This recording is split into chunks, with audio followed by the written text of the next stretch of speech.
So good morning, honorable judges and guests.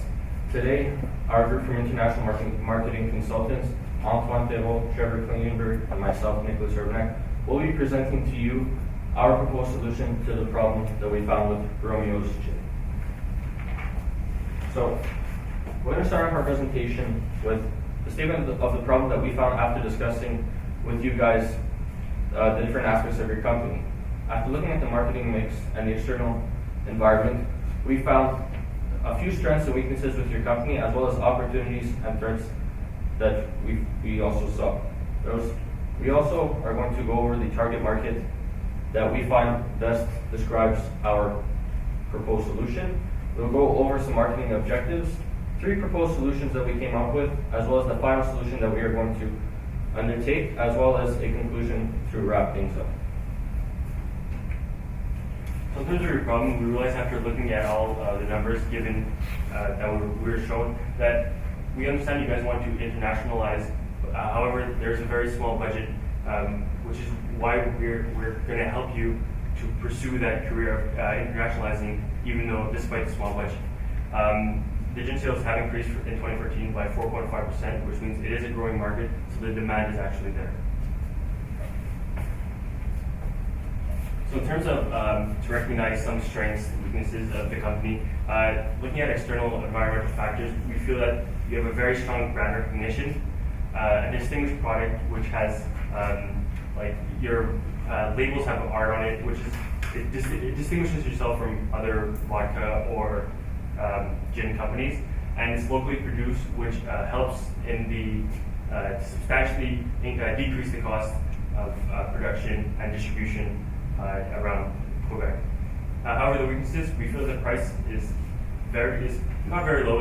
It's low compared to competitors, which means that they could have an actual edge on you guys if they increase their prices, and this will cause your reputation or even your brand to just decrease below them. We want to remain you guys at the top.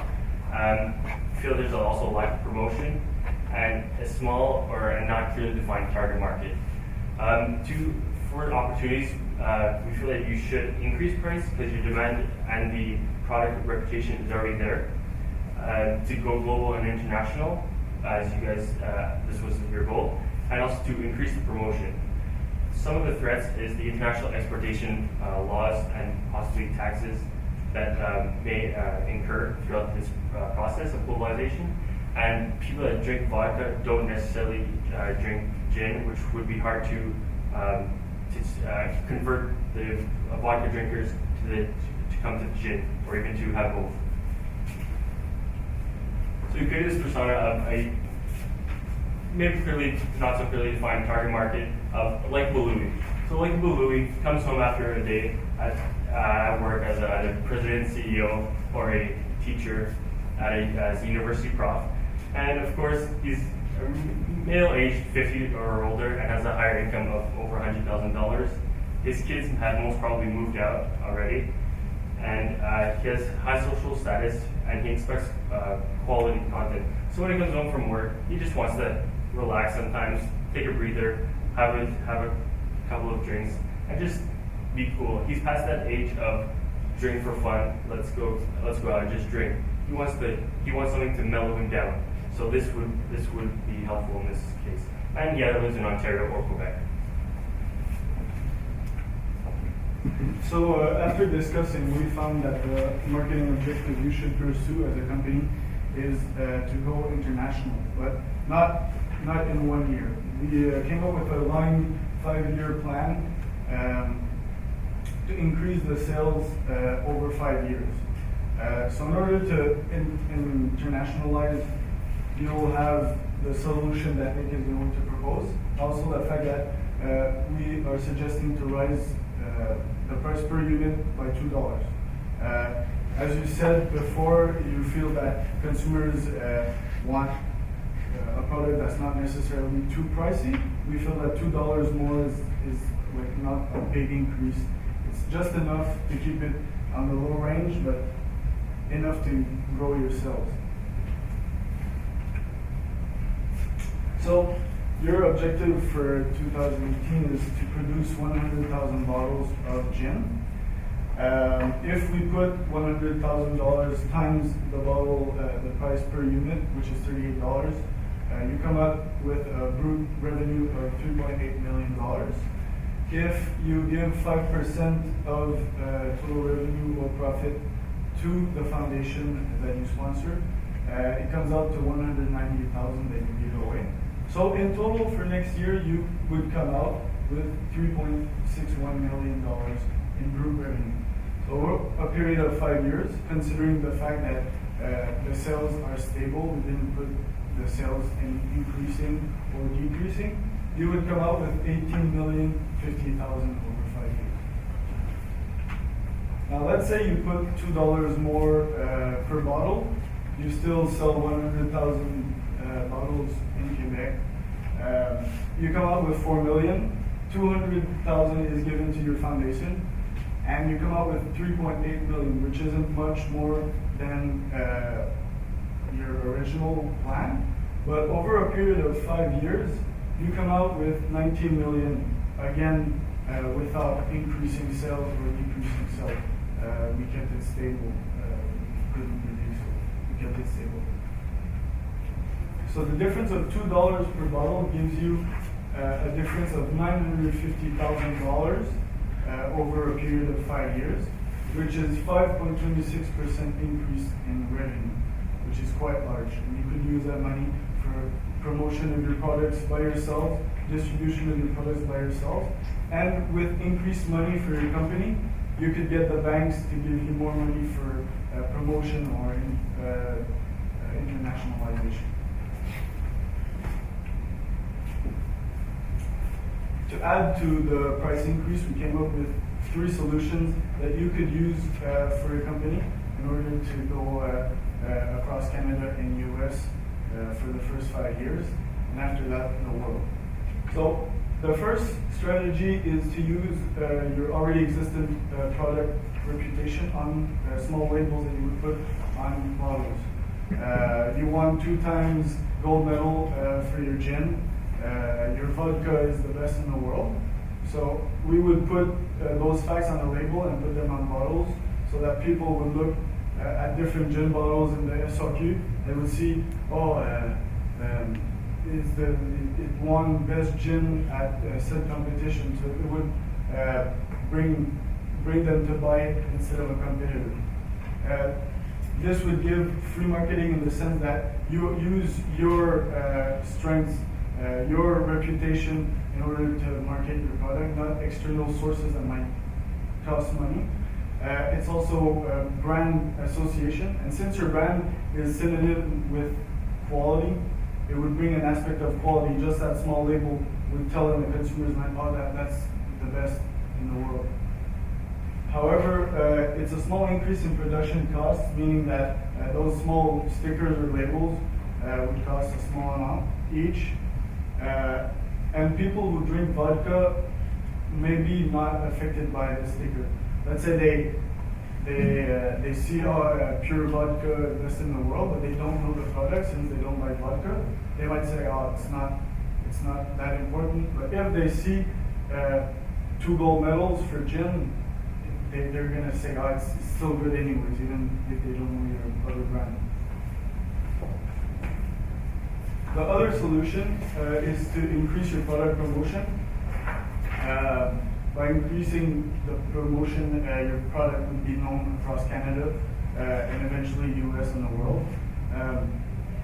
This would touch customers that don't necessarily know about the brand outside of Quebec for gin. As your vodka is already known across the world as the best, gin isn't necessarily known that much. So going out there and meeting customers will let you guys, let those people know about your brand more than staying in Quebec.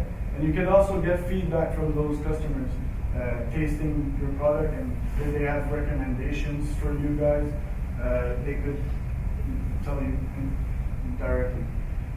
However, it could be costly depending on which type of advertisement you use.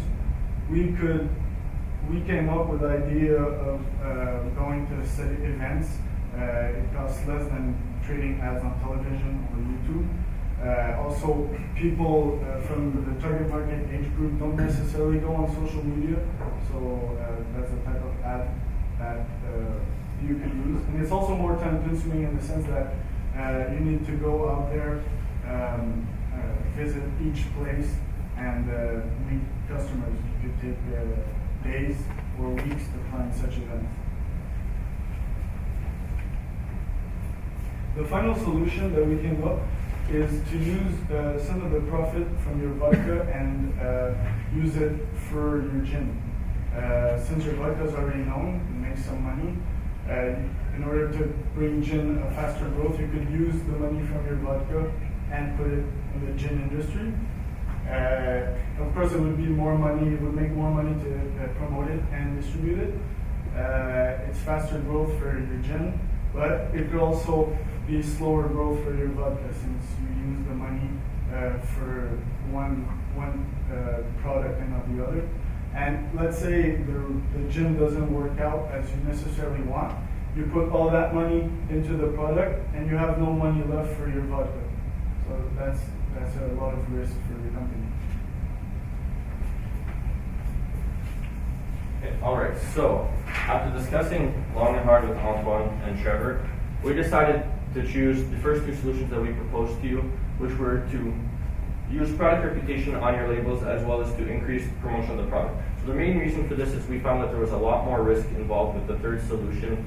As Antoine mentioned earlier, if it doesn't work out, then you're going to lose money, and you lost money both for your vodka and for your gin. Whereas these proposed solutions are not as costly and they can bring greater benefits to your company. So, using product reputation on labels. So, the easiest way and probably the cheapest way to do it is to use sticker labels that you would stick on every single one of your gin bottles. And as we mentioned earlier, people are going to look at it, oh, it's won 2 gold medals at this event, and it's associated with the Pure Vodka, which is a brand that's recognized not only in North America but around the world. It's the best quality vodka there is. So when they see that, they're going to think this is a good quality product, I might as well try it out. The budget's about $10,000 for this, assuming that the cost of stickers would be about 10 cents times 100,000 bottles. We were also thinking of having gin samples on some of the vodka bottles. So it would be a limited time offer, and with one of your Pure Vodka bottles, we'd have a little sample of gin for the user to try out. So if they try it out, whether they like it or not, it could bring some advantages. If they like it, all the better, they'll start buying some of your gin bottles. If they don't, they can pass it on to a friend who does like gin, and maybe they'll try it out and maybe they'll like it. The budget for this option would be about $5,000. As we mentioned, it wouldn't be on every bottle, and it would only be for a limited time.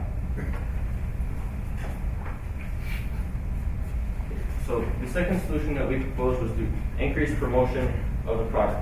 So right now, you guys are only in Quebec, and we understand that you guys want to go international, but as we mentioned, we don't want to take it too quickly. There's lots of risk involved, especially with the international exportation fees.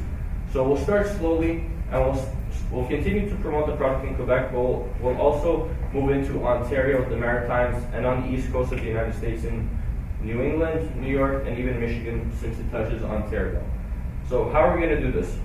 We're going to go to trade shows / alcohol tastings for both, so the consumers can taste out the product. You're going to have one-on-one interaction with the customer. You promote your product, and they taste and they tell you what they like. Do they not like the taste? What's wrong with the distribution? Do they like the packaging? Does the bottle look nice? So you can find out many different aspects of your bottle, and you can perfect your product before sending it overseas. Especially if in Europe they want the highest quality gin there is, and also since we see that your vodka is a very high quality. So if profit continues to rise, we can also have some promotions in magazines.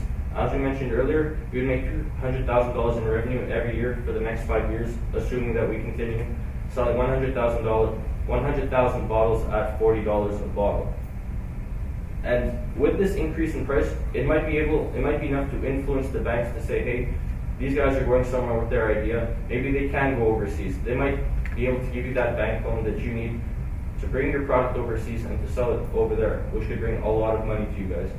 The budget for this option would be about $50,000 of travel expenses, especially if you're going to have to travel to some parts of Ontario and even to the United States. and we have to pay the sales representatives for their time at these events.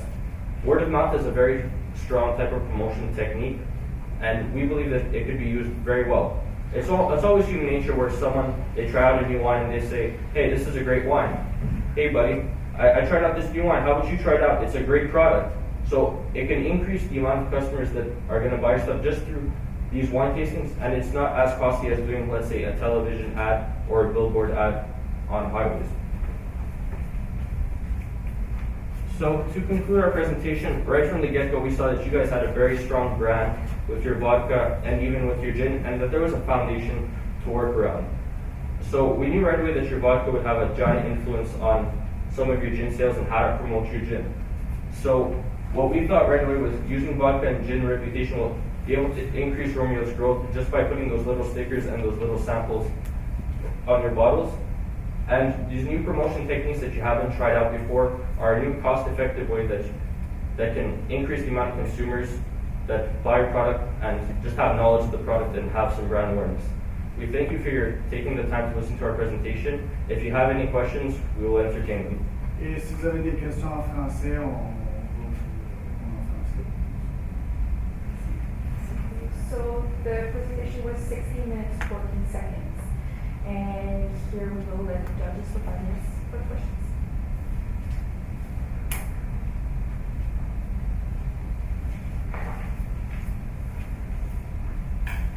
So you mentioned that the price was low for a product. Have you done any sort of analysis to see like what the market looks like in terms of prices for competitors? To be honest, we haven't done it, but we feel that with the reputation that was already built, that increasing just by a little bit, like it won't be a drastic change, like for like a $7 difference to like just buy a bottle of gin or vodka, but $2 difference is not, it's not a substantial increase, which will therefore like keep your reputation and also increase your prices. So it's happy customer, happy company.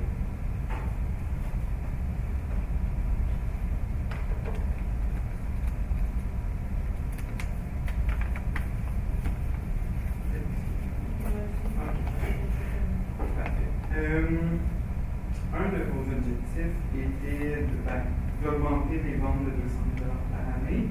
Est-ce que c'est possible de développer un peu à savoir comment faire des dégustations et donner des échantillons pour justement augmenter les ventes que vous faire? Ok, donc les idées qu'on avait eues, c'est comme dans les IGO, dans les SAQ, certaines journées vous y allez, ils font des dégustations de vin ou de fort, d'alcool fort. Donc, ça serait une idée de payer un petit peu pour les dégustations, comme dans les supermarchés ou les SAQ. Aussi, des événements comme les compétitions aussi, être présent dans les compétitions, faire goûter votre produit comparé aux compétiteurs qui sont là. Démontrer que votre produit est unique face aux compétiteurs. Si les consommateurs recherchent la qualité, ils vont voir que votre produit, c'est la qualité qu'ils veulent. Donc, face à des consommateurs, c'est une bonne manière de se différencier et aussi d'aller chercher le plus de monde possible. Donc, en même temps, plus que vous avez de consommateurs qui connaissent et qui ont goûté à votre produit, plus que vous pouvez faire d'argent si jamais ils veulent en acheter. Vous avez parlé de trade show. Quel type de trade show est-ce que le target, quel type ça serait un trade show alimentaire, un trade show grand public? Quel type d'événement croyez-vous qu'il est le mieux de cibler pour faire des produits?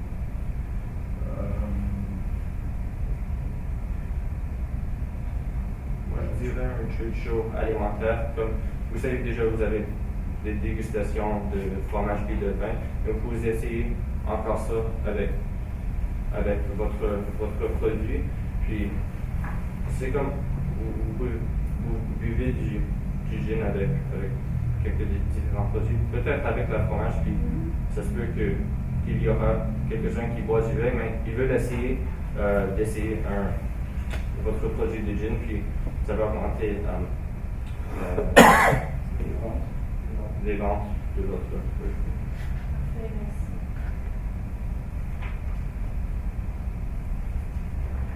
You've, Non, c'est bon.